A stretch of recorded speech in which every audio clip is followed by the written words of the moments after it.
Innal hamdalillah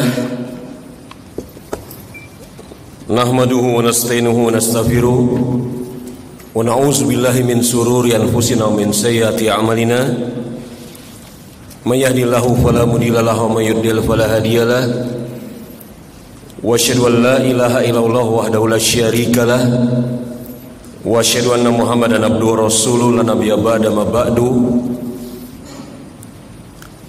Raditu billahi rabba wa bil islam madinah wa bi Muhammad nabiyya wa rasulah. Segala puji bagi Allah Subhanahu wa taala yang telah memberikan kepada kita berbagai macam nikmat. Nikmat Islam, nikmat iman, nikmat sehat walafiat, dan nikmat pada hari ini di tanggal 25 dari bulan Safar tahun 1441 Hijriah atau bertepatan dengan tanggal 23 dari bulan Oktober tahun 2019 Miladiah. Allah Subhanahu wa taala kembali mempertemukan kita di kesempatan ba'da maghrib ini di dalam pembahasan kitab Hilyah Thalibul Ilm, perhiasan penuntut ilmu. Dan jemaah rahimani wa rahimakumullah, kita memohon kepada Allah Subhanahu wa taala agar pertemuan ini adalah pertemuan yang Allah Subhanahu wa taala cintai, dan apabila nanti kita berpisah adalah perpisahan yang Allah Subhanahu wa taala ridhoi, dalam keadaan semakin bertambah baik, bertambah ilmu, bertambah iman, dan bertambah amal soleh. Pada kesempatan yang telah lalu kita telah sampai kepada pembahasan di antara adab seorang penuntut ilmu. Yang pertama, dia harus meyakini bahwasanya ilmu itu ibadah. Dan yang kedua, tidak mungkin seseorang menjadi penuntut ilmu yang betul-betul sebagai seseorang penuntut ilmu kecuali dia mengikuti jalan salafus saleh. Dan sekarang kita masuk kepada adab yang ketiga. Seorang penuntut ilmu seharusnya senantiasa memiliki rasa takut kepada Allah Subhanahu wa taala. Seorang penuntut ilmu seharusnya dia memiliki rasa takut kepada Allah Subhanahu wa taala. Mulazamatu khasyatillah. Dia senantiasa menghiasi dirinya dengan rasa takut kepada Allah Subhanahu wa taala. Jemaah rahimani wa rahimakumullah, rasa takut kepada Allah Subhanahu wa taala adalah salah satu di antara 3 pilar ibadah. Sebagaimana kita maklumi, para ulama mengatakan bahwasanya ibadah pilarnya dibangun di atas 3 hal. Yang pertama rasa cinta, yang kedua rasa harap, dan yang ketiga rasa takut. Bahkan para ulama semisal Imam Al-Ghazali, yang ucapan Imam Ghazali ini juga dibawakan oleh para ulama semisal Imam Ibnul Qayyim, senantiasa kemudian mengulangi di dalam kitab-kitab mereka bahwasanya rasa takut dan rasa harap kepada Allah Subhanahu wa taala itu ibarat sepasang sayap atas seekor burung. Kapan kemudian sayap tersebut dalam keadaan sehat, sempurna, mampu berfungsi dengan baik, maka niscaya burung tersebut dapat terbang dengan sempurna. Kapan kemudian salah satu di antara sayap tersebut cacat atau terluka atau tidak mampu berfungsi dengan baik, maka kata Imam Ghazali bahwasanya burung tersebut akan menjadi santapan mangsa musuh-musuhnya. Imam Ibnul Qayyim, semoga Allah Subhanahu wa taala merahmati beliau, di beberapa tempat di dalam kitabnya semisal Ad-Da'wa Dawa, Madarijus Salikin, dan yang lainnya mengatakan Perjalanan seorang hamba menuju Rabb Azza wa Jalla membutuhkan rasa takut dan rasa harap. Perjalanan seorang hamba menuju Allah Subhanahu wa taala membutuhkan rasa takut dan rasa harap. Dengan rasa takut tersebut seorang hamba akan dapat menahan dirinya dengan berbagai macam hal-hal yang dibenci oleh Allah Subhanahu wa taala. Dan dengan rasa harap, kata Imam Ibnul Qayyim, maka akan membangkitkan, memotivasi seorang hamba untuk mendekat kepada Allah Subhanahu wa taala. Ucapan yang bagus sekali dari Imam Ghazali yang kemudian dijelaskan oleh Imam Ibnul Qayyim. Rasa takut dan rasa harap serta rasa cinta kepada Allah Subhanahu wa taala adalah seharusnya milik setiap muslim. Kalau setiap muslim seharusnya memiliki 3 perkara ini, apalagi penuntut ilmunya. Bahkan Allah Subhanahu wa taala mensifatkan bahwasanya penuntut ilmulah yang benar-benar memiliki rasa takut kepada Allah Subhanahu wa taala. Penuntut ilmulah yang memiliki rasa takut kepada Allah Subhanahu wa taala dengan sebenar-benarnya rasa takut. Allah Subhanahu wa taala berfirman dalam surat Fatir ayat yang ke-28. Innama yakhsaullaha min ibadihil ulama. Sesungguhnya yang betul-betul memiliki rasa takut kepadaku, kata Allah Subhanahu wa taala, adalah para ulama. Bagaimana Allah Subhanahu wa taala mensifatkan rasa takut yang dimiliki oleh seorang ulama dengan lafaz khasyah. Yang mana khasyah, rasa takut yang didatangkan dengan lafaz khasyah itu lebih tinggi daripada rasa takut yang didatangkan dengan lafaz khauf. Apa bedanya? Para ulama semisal Imam Fairuz Abadi, semoga Allah Subhanahu wa taala merahmati beliau. Beliau mengatakan, Imam Fairuz Abadi, sebagaimana juga dikatakan oleh Imam Ar-Raghib Al-Asfahani, mereka mengatakan al-khasyatu hiya khaufun yasubbuhu ta'zimun. Khasyah, kata Raghib Al-Asfahani, kata Fairuz Abadi, khasyah yakni rasa takut adalah takut yang diiringi dengan pengagungan. Wa aktsaru ma yakunu dzalika an ilmin bima yukhsya minhu. Khasyah adalah rasa takut yang diiringi dengan pengagungan. Dan khasyah itu terjadi pada orang-orang yang memiliki ilmu tentang apa yang dia takuti. Walidzalika khussal ulama'u, betul. Walizalika khussal ulama'u bima fi qaulihi ta'ala. Dan dengan itu, kata Imam Fairuz Abadi, Allah Subhanahu wa taala mengkhususkan ulama dengan memiliki rasa takut, yakni khasyah.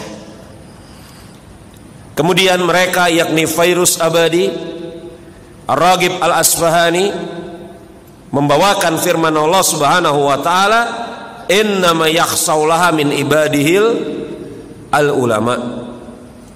Wa qawlihi subhanahu man khasyar rahmanu bil ghaibi. Dan siapa yang takut kepada Ar-Rahman dan kepada sesuatu yang gaib. Allah Subhanahu wa taala mempergunakan lafaz khasyah. Iya. Kemudian Imam Fairuz Abadi menutup ucapannya dengan mengatakan, liman khafa khaufan iktidahu ma'rifatuhu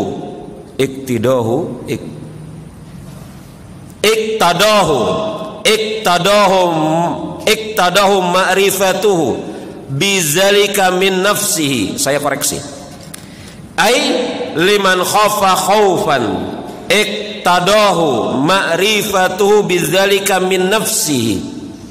Kata Fairuz Abadi, yakni orang yang memiliki rasa takut, yang rasa takut itu di dalamnya mengandung pengetahuan terhadap apa yang dia takuti dan pengetahuan tentang keadaan dirinya.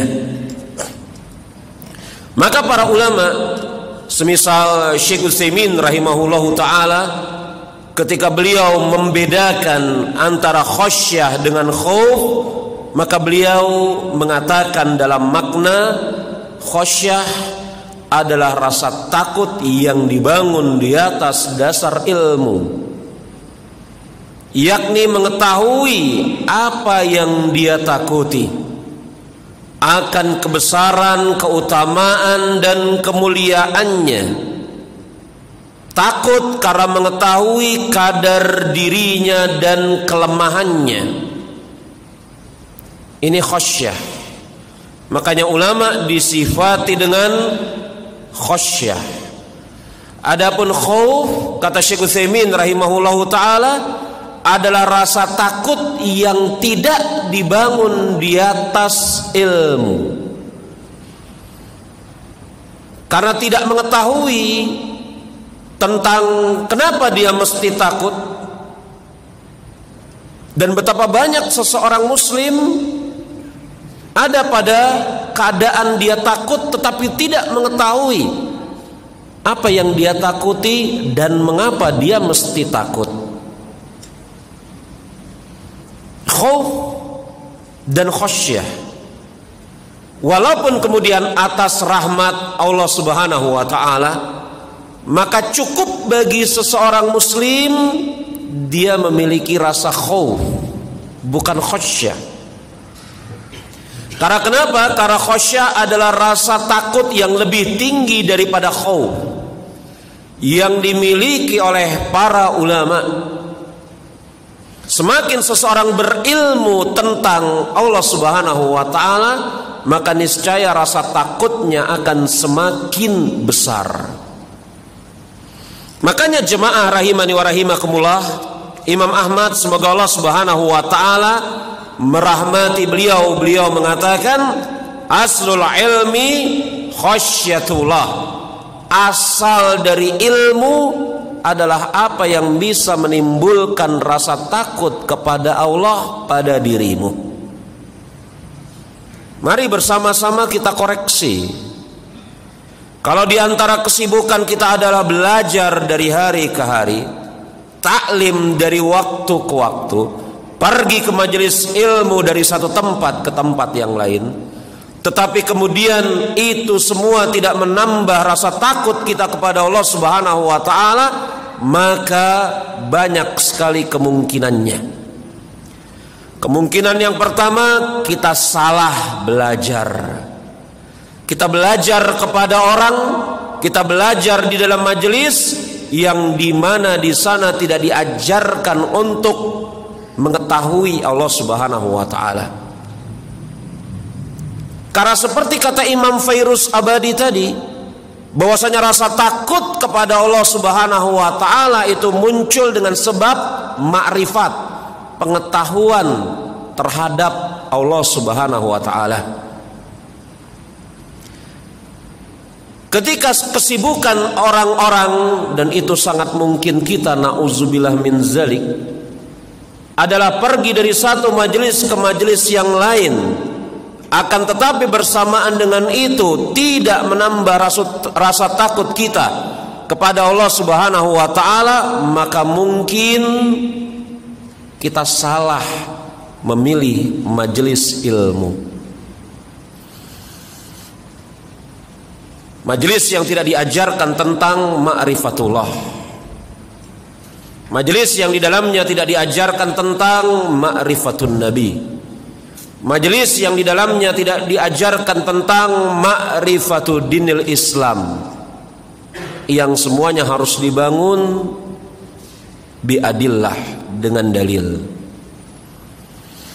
Atau kemungkinannya Kita datang ke majelis ilmu yang memang mengajarkan ma'rifatullah, ma'rifatun nabi, wa ma'rifatu Islam bil adillah, tetapi ilmu itu tidak membawa manfaat atas diri kita. Ilmunya bermanfaat, tetapi tidak membawa manfaat atas diri kita. Sebabnya apa? Fasadun niyah, jeleknya niat. Sebabnya apa? Kurangnya keikhlasan. Sebabnya apa? Sekian banyak sebab. Itu yang telah kita sebutkan tadi di antaranya. Makanya ketika menjelaskan tentang doa Rasul alaihi salatu wasalam, bahwasanya beliau mengajarkan kepada para sahabat untuk berlindung kepada Allah min ilmi la yanfa. Al-Hafidz Ibnu Rajab,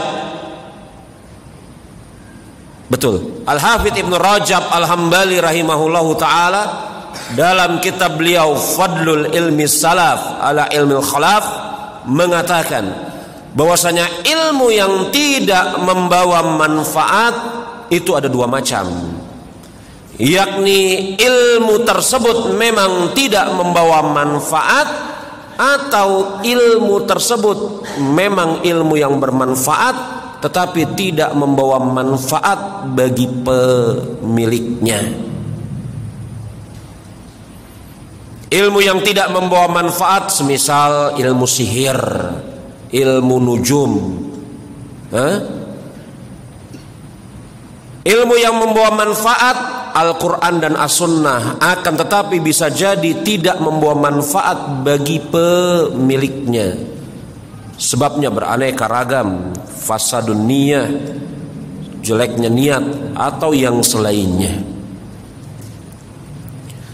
Maka kalau kemudian seseorang di antara kesibukannya adalah belajar dari satu tempat ke tempat yang lain, tidak menambah rasa takutnya kepada Allah Subhanahu wa taala, maka mungkin dia salah memilih guru. Mungkin dia benar di dalam memilih guru dan majelis, akan tetapi ada sesuatu yang mesti dia koreksi atas diri dia. Karena ucapan Imam Ahmad sungguh sangat luar biasa. Imam Ahmad mengatakan aslul ilmi khasyatullah. Asal dari ilmu adalah hal yang bisa menimbulkan rasa takut kepada pemiliknya. Maka jemaah rahimani wa rahimakumullah, tidak salah kalau kemudian Syekh Bakar Abu Zaid menyebutkan dalam kitab beliau Hilyah ini bahwasanya ada penuntut ilmu seharusnya dia mulazamah. Dia harus nantiasa mulazamatu khasyah. Dia harus nantiasa memiliki rasa takut kepada Allah Subhanahu wa taala.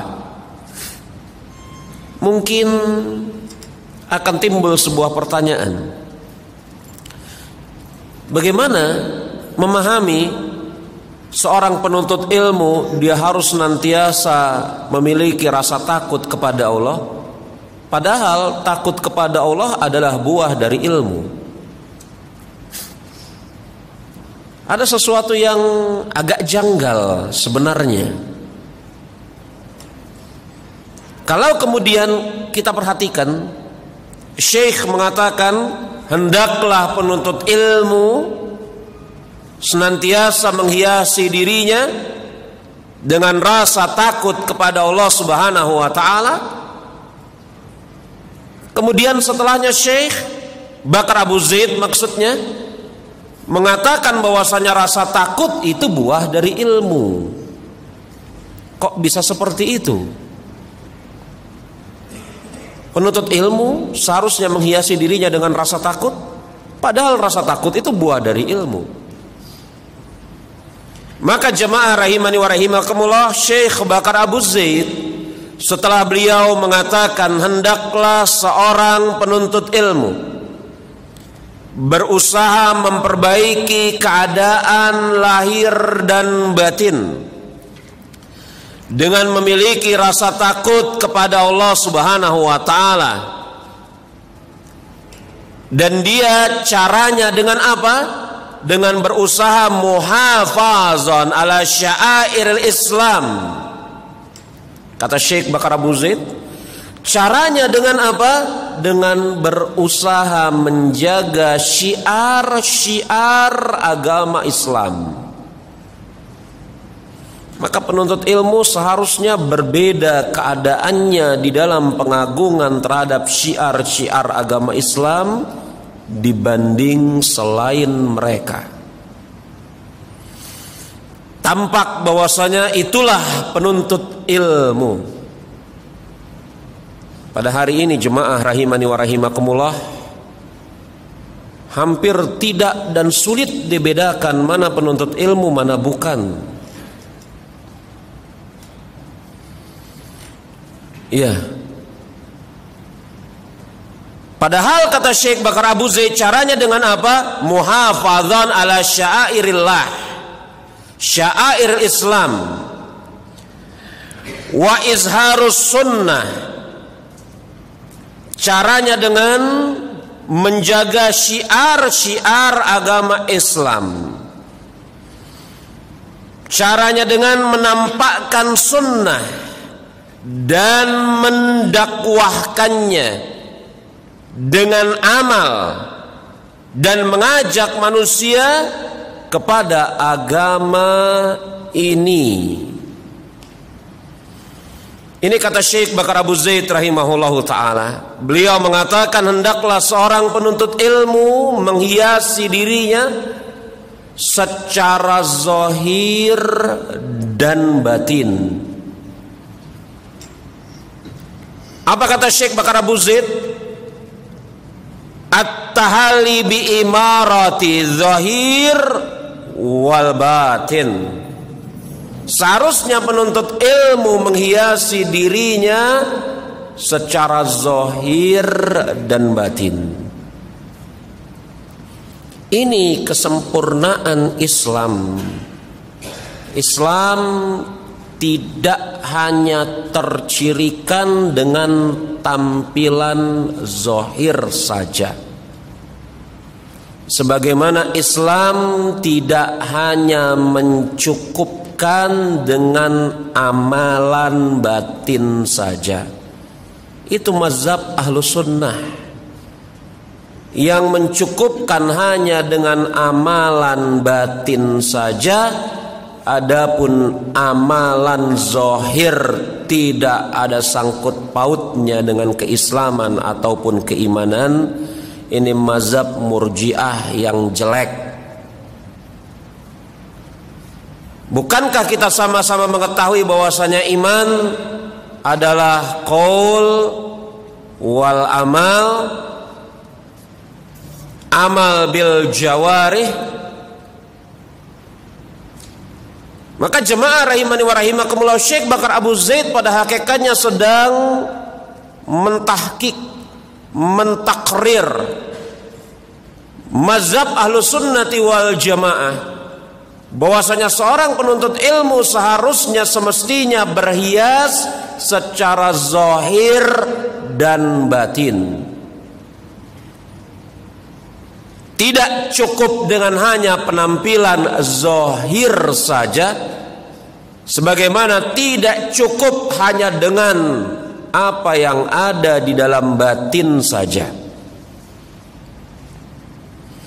Makanya jemaah rahimani wa rahimakumullah, Rasul alaihi salatu wasalam, yakni Nabi kita, mengumpulkan dua hal ini dalam sebuah hadis yang diriwayatkan oleh Imam Muslim, bahwasanya Rasul alaihi salatu wasalam bersabda, innallaha la yanzuru ila suwarikum wa la yanzuru ila atsamikum walakin yanzuru ila a'malikum wa qulubikum.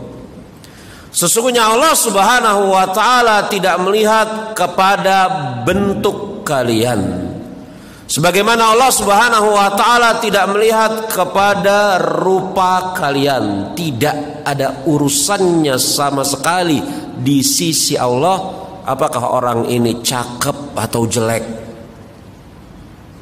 Tidak ada urusannya sama sekali di sisi Allah apakah orang ini berkulit hitam atau berkulit putih, berhidung pesek atau lebih pesek daripada yang tadi. Tidak ada urusannya di sisi Allah. Tetapi kata Rasul alaihi salatu wassalam, yang dilihat oleh Allah Subhanahu wa taala hati kalian dan amal kalian. Sayang sekali Imam Nawawi membawakan hadis ini dan beliau tidak membawakan hadis ini secara lafadz lengkap dalam Riyadhus Shalihin, dan itu dikritisi oleh sebagian ulama yang membahas kitab Riyadhus Shalihin. Iya, Imam Nawawi hanya membawakan hadis ini lafadz sampai kepada Allah akan melihat kepada hati-hati kalian. Dikritisi oleh para ulama bahwasanya di sana ada lafadz yang lebih bagus, yakni lafadz yang tadi telah saya sebutkan. Maka tidak ada urusannya di sisi Allah Subhanahu wa taala apa warna kulit kita, besar kecil tinggi pendek kita. Makanya Rasul alaihi salatu wasallam bersabda dalam sebuah hadis yang diriwayatkan oleh Imam Muslim, apa kata beliau?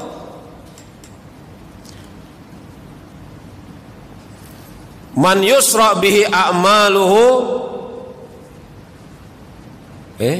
gimana lafadznya? Siapa yang lambat di dalam beramal, maka tidak bisa dikejar dengan kemuliaan nasab. Maka jemaah rahimani wa rahimakumullah, zahir dan batin, berhias dengan zahir dan batin, menjaga syiar-syiar agama Islam, menyebarkan sunnah, beramal dengannya, dan berdakwah mengajak manusia. Karena inilah konsekuensi dari keselamatan seorang hamba. Ketika Allah Subhanahu wa taala mengatakan wal asri innal insana lafi khusrin illal ladzina amanu, demi masa, demi waktu asar, sesungguhnya seluruh manusia berada di atas kerugian kecuali, maka agar bisa keluar dari kerugian tersebut, perhatikan baik-baik ayat setelahnya, kecuali yang beriman, beramal soleh, watawassaw bil haq, saling menasehati di atas kebenaran, dan saling menasehati di atas kesabaran. Surat yang agung yang insyaallah ta'ala kita semuanya hafal, surat Al-Asr, yang kata Imam Syafi'i rahimahullahu ta'ala, laula anzalallah ala abdi illa hazihi surah lakafathum. Andai Allah Subhanahu wa ta'ala tidak menurunkan kepada umat manusia kecuali hanya surat ini, maka niscaya itu mencukupi bagi mereka. Ucapan Imam Syafi'i ini dibawakan oleh Imam Al-Baghawi dalam tafsirnya. Maka jemaah, agar kemudian kita bisa terlepas dari kesengsaraan, berdakwah. Betul kata Syekh Bakar Abu Zaid, wa izharus sunnah wa nasyruha, menampakkan sunnah dan menyebarkannya, berdakwah kepadanya. Jadi berdakwah, mengajak manusia untuk berpegang teguh kepada Al-Quran dan As-Sunnah, bukan berdakwah untuk kembali kepada kelompoknya, berdakwah kembali kepada organisasinya, berdakwah kembali kepada yayasan atau yang semisalnya. Saya tidak katakan kelompok organisasi yayasan jelek, tidak. tetapi berdakwah kepada agama Islam. Begitulah Allah Subhanahu wa ta'ala memerintahkan kepada Rasulnya, Qul At'u alallahi alal basirah. Aku mengajak manusia kepada Allah Subhanahu wa ta'ala. Rasul alaihi salatu wasallam diperintahkan untuk mengatakan kepada manusia bahwasanya aku mengajak manusia ini seluruhnya kepada Allah Subhanahu wa ta'ala. Ala basirah, di atas basirah, petunjuk. Maka jemaah rahimani wa rahimakumullah, kata Syekh Bakar Abu Zaid, semua itu kuncinya adalah rasa takut kepada Allah Subhanahu wa ta'ala. Rasa takut kepada Allah Subhanahu wa ta'ala. Aslul ilmi khasyatullah. Pangkal dari ilmu adalah rasa takut kepada Allah Subhanahu wa ta'ala. Asal dari ilmu adalah sesuatu yang menimbulkan, menumbuhkan rasa takut di dalam diri pemiliknya. Tapi pertanyaan tadi juga belum terjawab. Kan tadi saya lemparkan suatu pertanyaan atau permasalahan tepatnya. Seorang penuntut ilmu harus memiliki rasa takut kepada Allah. Bukankah rasa takut kepada Allah buah dari ilmu? Lalu bagaimana cara memahaminya? Maka setelah Syekh Bakar Abu Zaid menjelaskan ucapan Imam Ahmad yang saya nukil tadi, aslul ilmi khasyatullah, Syekh Bakar Abu Zaid membawakan sebuah atsar yang dikeluarkan oleh Imam Al-Khatib Al-Baghdadi rahimahullahu ta'ala. Ada yang bertanya kepada saya, Al-Khatib Al-Baghdadi ini siapanya Abu Bakar Al-Baghdadi? Al-jawab, jauh. Abu Bakar Al-Baghdadi itu kalau nggak salah pemimpin ISIS ya.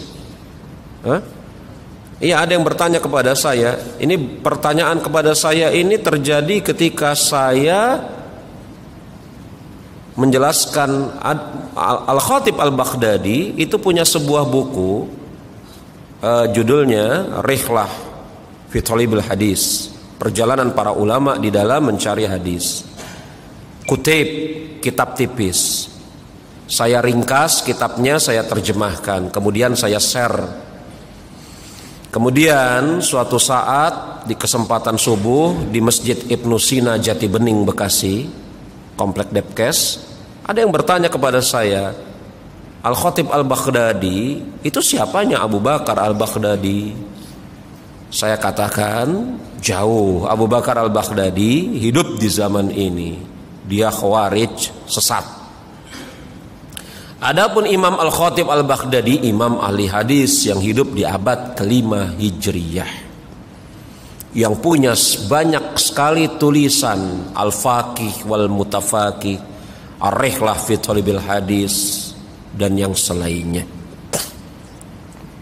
Nah, di buku yang ini jemaah, di buku ini itu menerjemahkannya kurang. Dikatakan Khatib Baghdadi itu salah. Khatib Al-Baghdadi itu siapa? Tidak masyhur. Yang dimaksud di sana adalah Al-Khatib Al-Baghdadi. Jadi yang punya buku ini ditambah Al-Khatib Al-Baghdadi.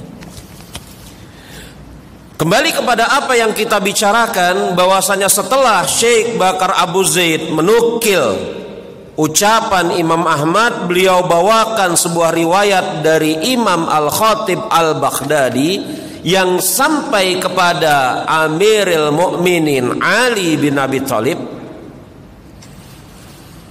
dan sanadnya sungguh sangat menarik karena di dalam sanadnya berkumpul periwayatan anak kepada bapaknya, kepada bapaknya lagi, kepada bapaknya lagi, kepada bapaknya lagi, sampai 9 generasi ke atas. Ini menarik sekali.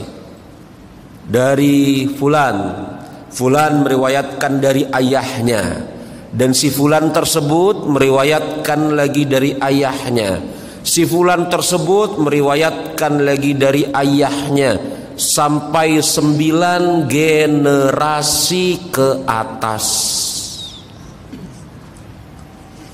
Dan bertemu di ujung-ujung sanadnya, yang paling bawah Imam Al-Khatib Al-Baghdadi, yang paling atas Ali bin Abi Thalib. Awal sanadnya Ali bin Abi Thalib, akhir sanadnya Imam Al-Khatib Al-Baghdadi.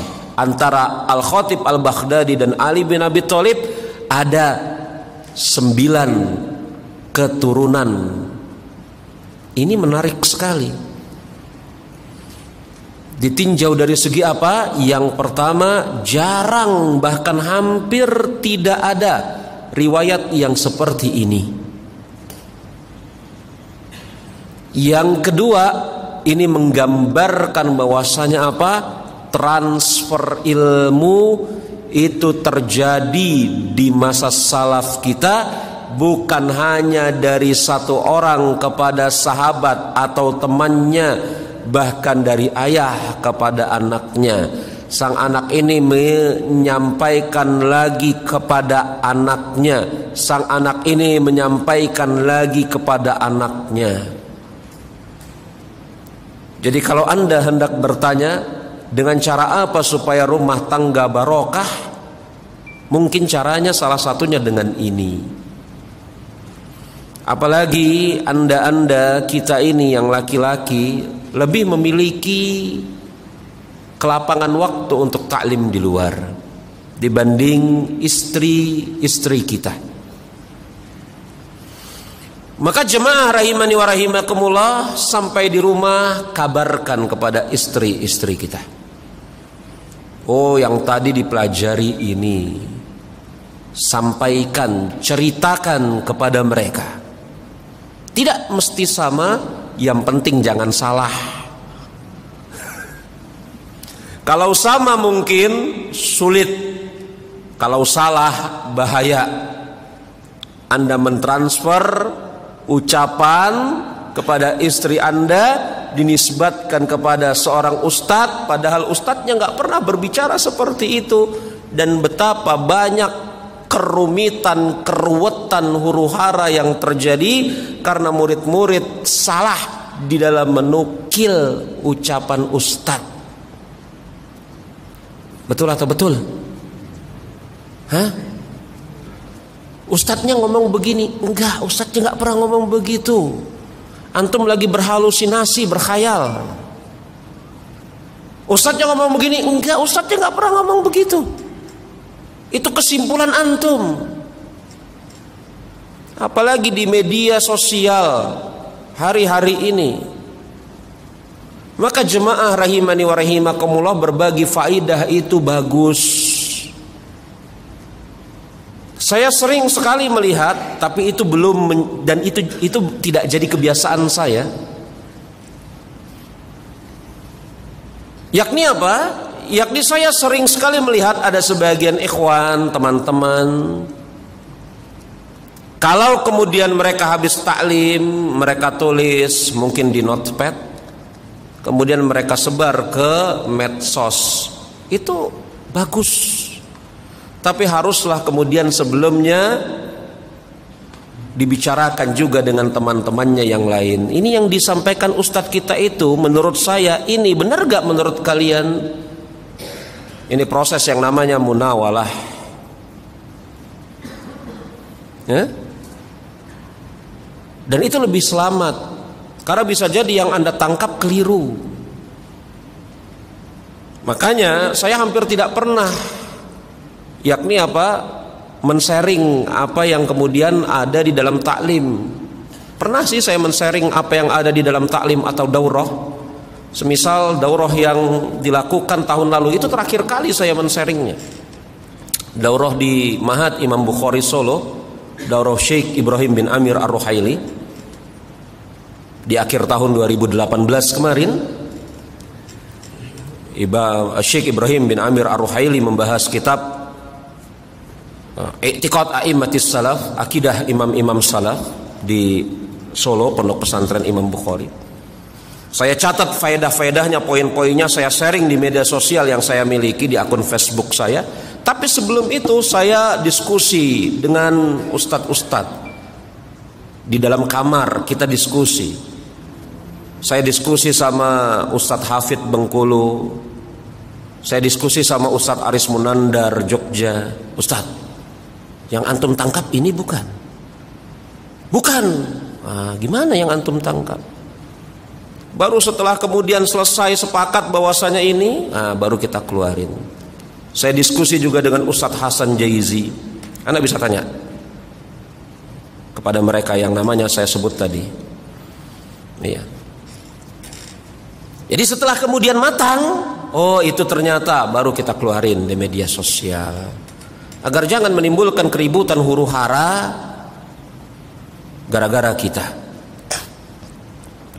Maka kalau kita sampai rumah, kita sampaikan kepada istri kita, tidak mesti persis, tapi jangan salah.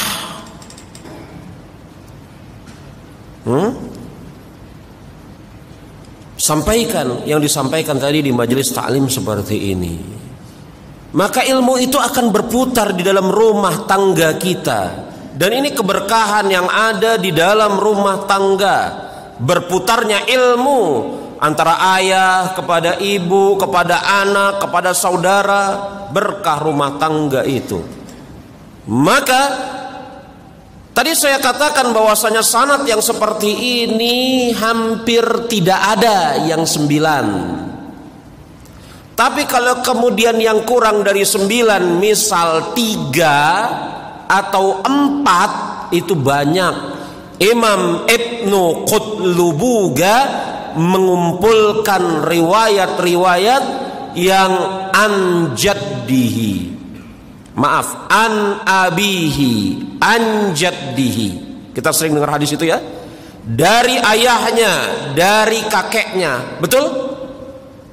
Hadis ini dari Amr bin Shu'aib, dari ayahnya, dari kakeknya. Hadis ini dari Bahas bin Hakim, dari ayahnya, dari kakeknya. Sering kita dengar yang kayak gitu. Kata imam, bukan kata, beliau kumpulkan, Ibnu Qutlubuga kumpulkan, ada 174 riwayat dalam sebuah buku yang dicetak hampir 700 halaman.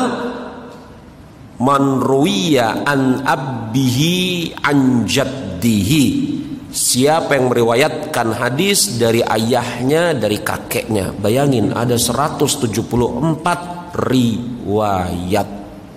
Yang ingin saya sampaikan kepada Anda, betapa ilmu itu berputar di dalam rumah tangga salafuna soleh.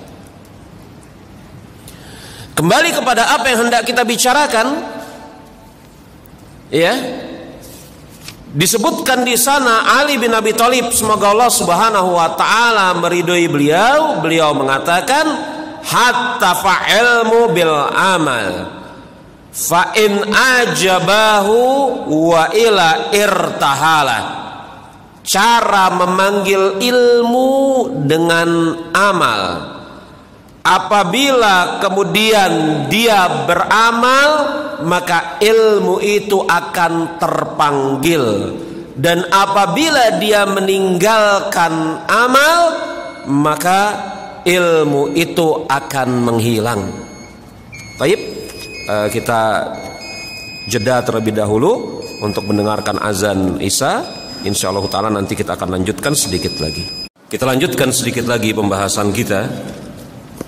Maka jemaah rahimani wa rahimakumullah, Ali bin Abi Thalib, semoga Allah Subhanahu wa taala meridhai beliau, beliau mengatakan, memanggil ilmu itu dengan amal. Jika seseorang beramal, maka dia akan datang. Jika seseorang meninggalkan amal, ilmu itu akan pergi. Dan Syekh Bakar Abu Zaid menutup adab ketiga ini dengan ucapan Ali bin Abi Thalib dan Sufyan Ats-Tsauri tersebut. Jadi ucapan ini selain diucapkan oleh Ali bin Abi Thalib, juga diucapkan oleh Sufyan Ats-Tsauri. Apa maksudnya jemaah rahimani wa rahimakumullah? Kalau kita mengetahui, kalau kita di awal tadi mengatakan bahwasanya takut kepada Allah Subhanahu wa taala adalah buah dari ilmu, dan ilmu akan membuahkan rasa takut kepada Allah, maka pada hakikatnya ini adalah sebuah lingkaran yang tidak ada putusnya. Seseorang yang memiliki ilmu dan dia beramal, maka akan datang ilmu yang lain untuk diri dia. Itu konsekuensi ucapan Ali bin Abi Thalib. Kalau seseorang yang berilmu dia beramal, maka ilmunya itu dan amalnya tersebut akan menambah rasa takutnya kepada Allah Subhanahu wa taala. Itu konsekuensi dari ucapan Imam Ahmad. Maka ilmu dan amal, yang ilmu akan membuahkan rasa takut dan amal, serta amal akan membuahkan rasa takut dan dia merupakan buah dari ilmu, adalah dua hal yang tidak mungkin dipisahkan. Makanya di antara kesibukan Rasul alaihi salatu wasalam setiap pagi, sebagaimana yang dibawakan diterangkan oleh Ummu Salamah, bahwasanya beliau banyak berdoa dengan doa, Allahumma inni as'aluka ilman nafi'an wa rizqan thayyiban wa amala mutaqabbalan. Ilmu dan amal tidak terpisah. Sebagaimana ucapan yang pernah juga kita sampaikan di majelis ini, Imam Syafi'i mengatakan ilmu adalah imam, sedangkan amal makmumnya. Maka jemaah rahimani wa rahimakumullah, perhatikan baik-baik ini. Kalau kemudian seseorang memiliki ilmu, dia tidak beramal, maka akan hilang rasa takutnya atau melemah rasa takutnya kepada Allah Subhanahu wa taala. Kalau seseorang memiliki ilmu dan dia beramal, maka akan bertambah rasa takutnya kepada Allah Subhanahu wa taala dan akan memanggil ilmu yang lain. Maka kita dapat sebuah pelajaran berharga, bahwasanya seseorang muslim tidak memiliki rasa takut. Bahkan mungkin para penuntut ilmu, mereka tidak takut kepada Allah, mungkin sebabnya karena ilmu tersebut hanya merupakan maklumat pada diri mereka, belum mereka rubah menjadi amal. Baru mereka kumpulkan sebagai maklumat, belum mereka rubah jadi amal. Allahu a'lam bissawab. Subhanakallahumma wa bihamdika asyhadu an la ilaha illa anta astaghfiruka wa atubu ilaik. Wa akhiru da'wana anil hamdulillahi rabbil alamin. Assalamualaikum warahmatullahi wabarakatuh.